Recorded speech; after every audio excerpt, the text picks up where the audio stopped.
Hey guys, welcome back to this channel. In this video, I'll be showing you guys how you can create this, how you can apply this fake camera movement to your videos in CapCut PC. So go to video. You do need CapCut PC Pro for this. I'm just going to tell you that right now.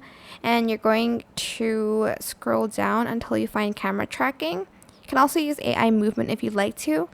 Go to camera tracker. You can track its face, its body, or its hand. I'm going to track its hand maybe because it's super visible.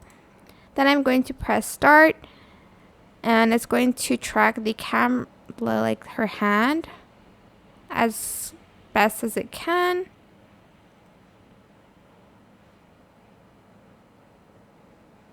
It looks a little bit weird right now, but it's just tracking it at the moment. It does take a little bit longer if your video length is longer.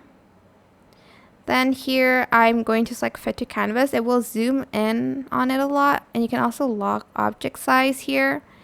But I prefer to fit to canvas, or else it will look weird. You can adjust the shake here as well. And once you're done, this is what it should look like. It's going to track your movement. And yeah, I hope this tutorial was helpful for you guys. Don't forget to like, comment, share. Also subscribe to this channel if you haven't done that already.